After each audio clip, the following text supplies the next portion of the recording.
service here this morning. They're already getting ready for it.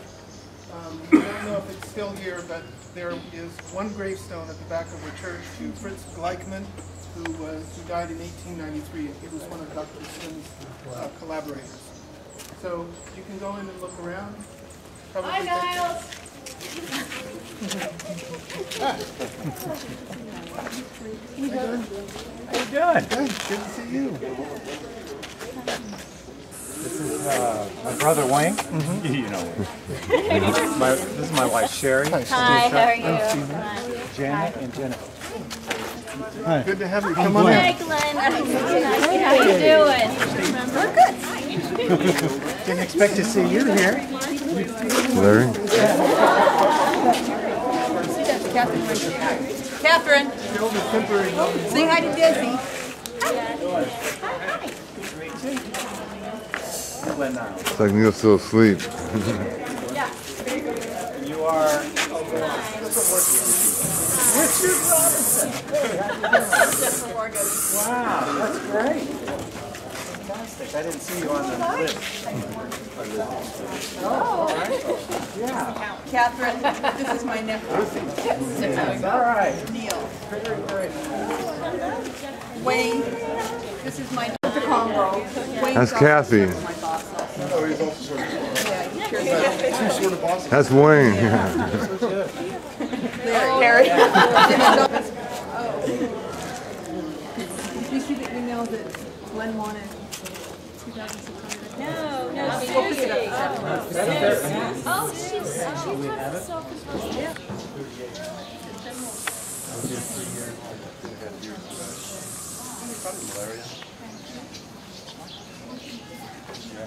He was he was almost 10 years ago. The river's really low. The one that's the most bizarre, you know that Chachi Yeah. Why did they cut those trees? I don't know. I heard a story. Yeah. It's a shame them building that close to the water.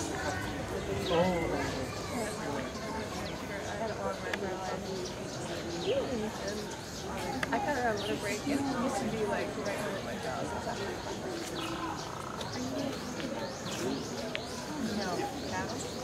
Dan. Dan.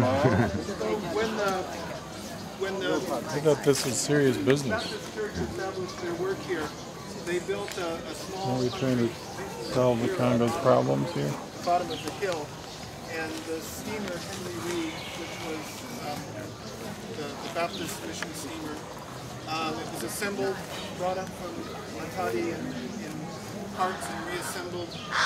They would moor it here and then make their trips up to places like Irebu and Ikoko and Tondo and Latumba.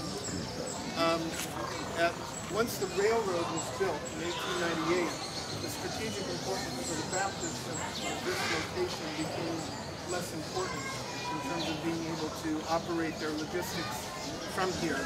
And so Dr. Sims moved to Matadi, and he was there for about another 10 or 15 years. And the Baptists leased the mission station to the Congo Balolo mission, which was another offshoot from Livingston Inland Mission, and they were working in the part of Equateur that's below the Congo River, as the river makes the arc, in Nshwapa and Baringa districts.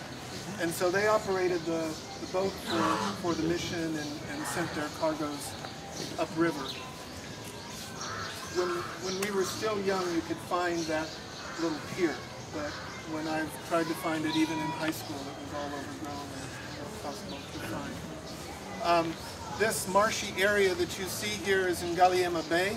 It basically used to be all water to those buildings, that line of buildings that you can see. There was a sandbar just off here, but over time with filtration and water condensation that gets off, it's all been filled in. I think it would make a great place to have a landfill, raise the level up, cover it with soil, and put in playing fields and parks. That can be done.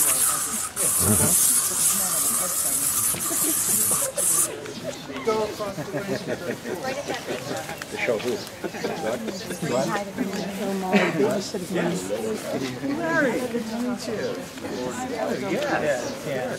Hi, Glenn. Hi, Christine.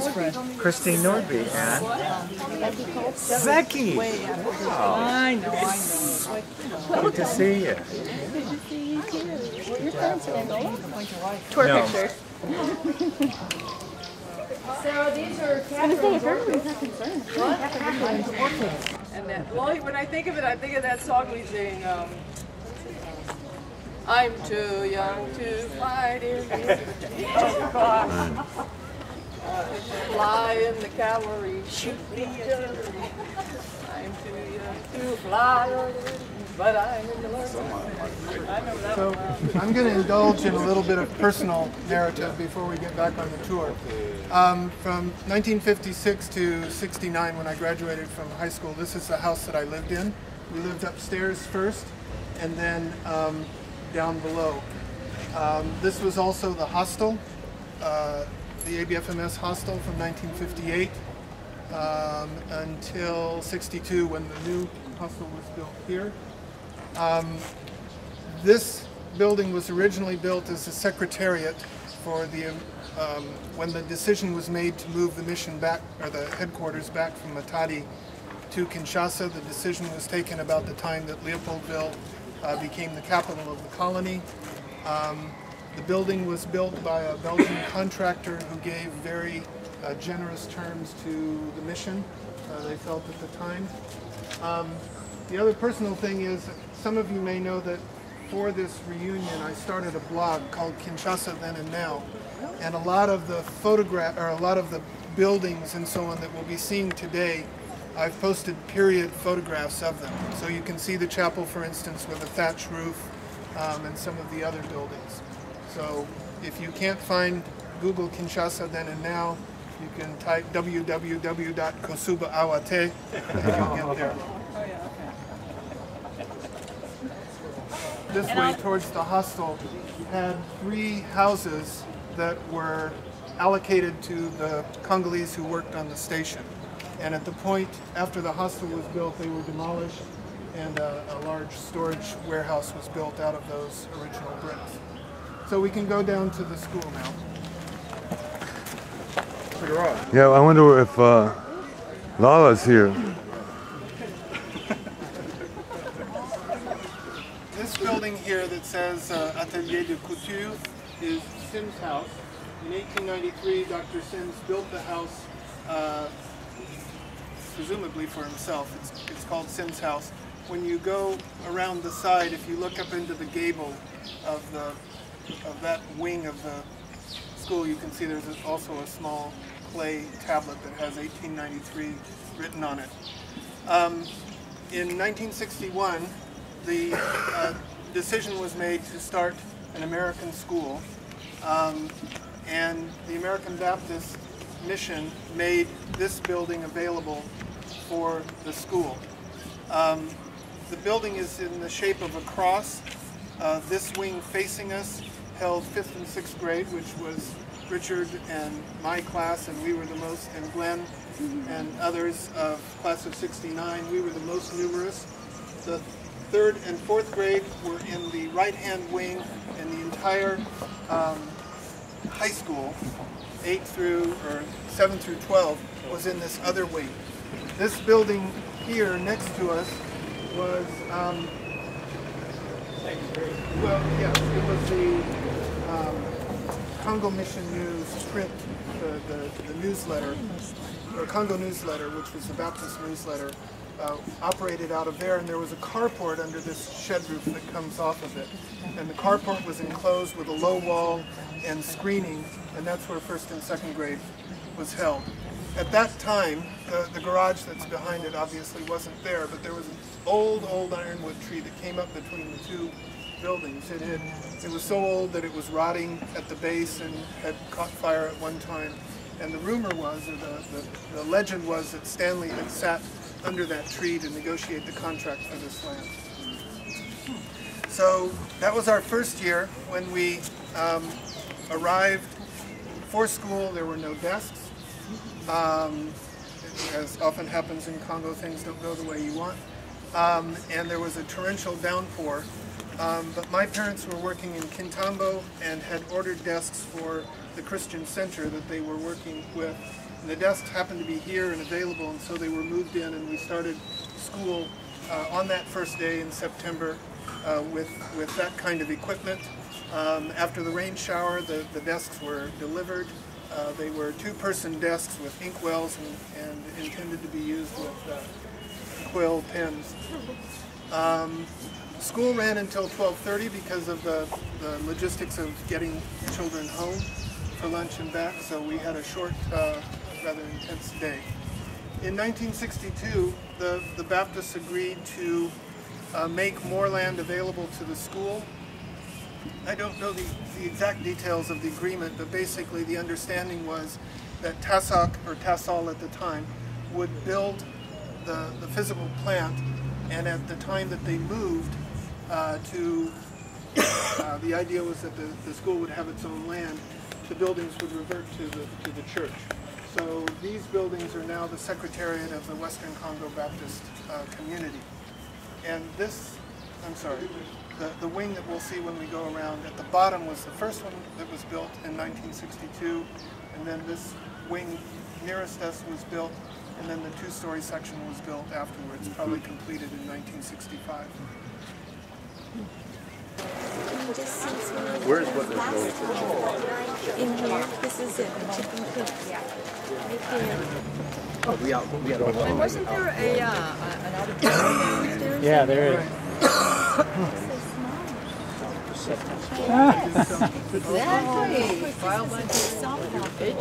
The painted yellow here was built in 1962. It had two classrooms at each end, administration office, and then on the back side, in a sort of a T shape, is where the library was. Then in 1963 or thereabouts, this second block was built, and it extended down at the lower level, and there's an auditorium inside that's now been converted to offices, and then ultimately that second story was built on before the school moved. Some people have mentioned that when we leave here, we'll be going up Avenue de l'Avenir.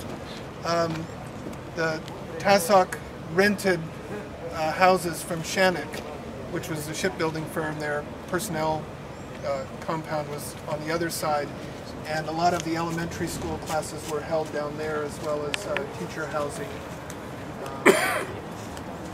In 1964, during the rebellion, this was one of the assembly points for evacuation, and it's built up now, but this was the playing field behind us here, and the U.S. Army had helicopters here, and it seemed to us, this is like June or July of 1964, that every pilot was required to make every single potential attempt, and so there were helicopters flying over here all the time, and it really upset the Congolese because they didn't know what was going on, they didn't know what the purpose was of the helicopters.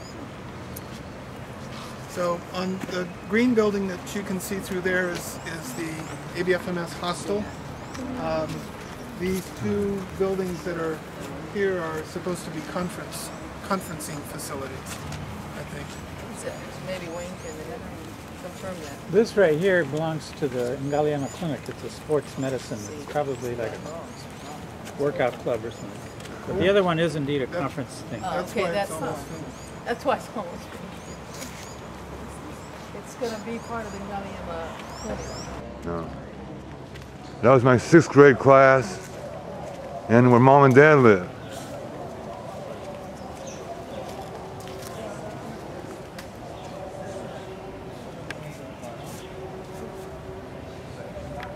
We moved up in These 2000. light poles that you can see were put in by TASOK back in the day, and we had a lot of fun here. Yeah. Carnivals and all kinds of stuff. King space all over. Oh, that's nice for the nice for Richard. Did you tell the? This is where we had Oh, no. we were forced to get our hair cut by Coach John Franz. which was one of the incipient protest movements of TASOK. No It's history. No, nothing. He just said if you want to play, you got to get your hair cut. And he sat there on the court cutting all the boys' hair. Wow. Continue. All the little kids stayed in that building, 6th grade and under, and then the older kids, the boys were on the left, and the girls were on the right. And the boys and girls are both in this one. I can't remember how they separated them. Here, they added that. No, I know. This is for a bunch of my friends. It's broken down.